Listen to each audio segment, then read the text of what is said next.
All right. Click the links for Odysee and BitChute. So the précis of the story is young couple were traveling, and then her social media, the parents were reading the social media posts and the text messages, and they didn't sound like the daughter. They sounded too brief, too abrupt. It just didn't sound like her typical posting on social media. So they started to get suspicious, and they didn't hear from her. Then they called the police, reported her missing. She's traveling with her boyfriend, who has acted very strangely. Everyone's entitled to due process, but let's take a look at this because I want to read the statement because it's pretty disturbing. He says through his attorney, I understand that a search has been organized for Miss Petito in or near Grand National Park, Wyoming. Said in a statement through his lawyer, on behalf of her family, it is our hope that the search on behalf of his family. His name is Brian Laudry, and he says, on behalf of my family, the Laudry family, it is our hope that the search for Miss Petito, your girlfriend, why are you calling her first name? This is getting pretty weird. Is successful in that she is reunited with her family, said the statement issued through her attorney. On the advice of counsel that you procured for yourself to act as an intermediary between you and possibly the FBI. On the advice of counsel, the Laudry family is remaining in the background at this juncture and will have no further comment, it said. He retained a lawyer and has refused to cooperate with police since returning to his home, with whom he had been on a cross-country trip. She's originally from Long Island, left on the trip in July, was last heard from last month before he returned home in the van the two were traveling in. This week, his parents also turned away cops at the door while police were spotted leaving a pink envelope at the home Wednesday. Probably what do you call those things?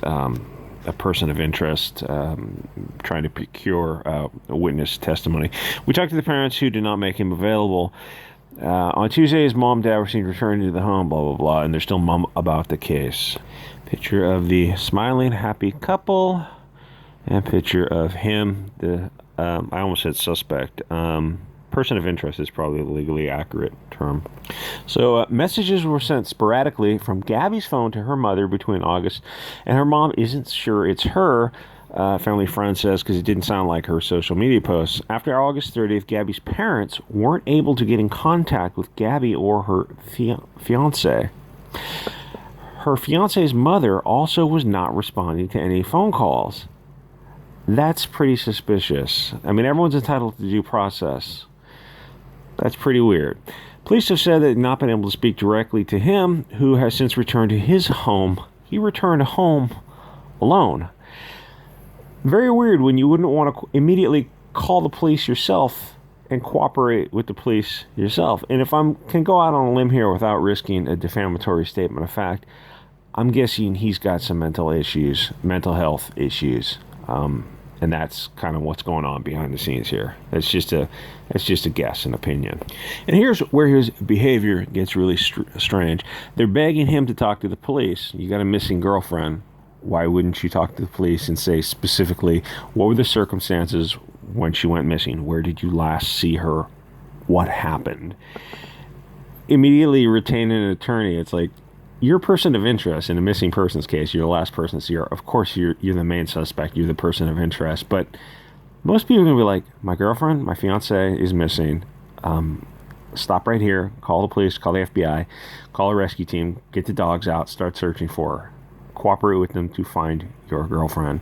Because it's your girlfriend. Like, you didn't do anything to hurt her. You want to recover her. Maybe she's injured. It's a bit weird when he behaves like this. So the family of the missing woman, Gabby, slammed her boyfriend for stonewalling police and refusing to say where he last saw the 20-year-old as the search continued. Her family's statement came just hours after the boyfriend, Brian Laudry, who continues to dodge the police, broke his silence, saying through his lawyers he would remain in the background. Why would you want to do that in a missing persons case? They pleaded for her return. Schmidt and Petito family are going through the worst moments of their lives. Yeah, of course. I mean, at this point, it's like you want to recover. It's like you want to recover the body at this point, just because, I mean, the odds of her being okay are very, very, very limited.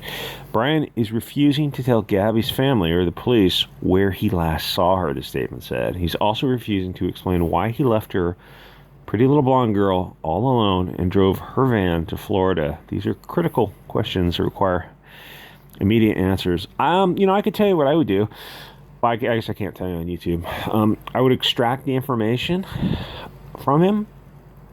That's what I would do, but that's just me. So both the families are saying that I guess they're divorced. They're begging him and his family to not remain in the background, but to help find who Brian referred to as the love of his life. The statement said, how does Brian stay in the background when he's the one person that knows where Gabby is located, at least the last known location? Very strange, very strange. Anyway, we'll follow this up as it progresses.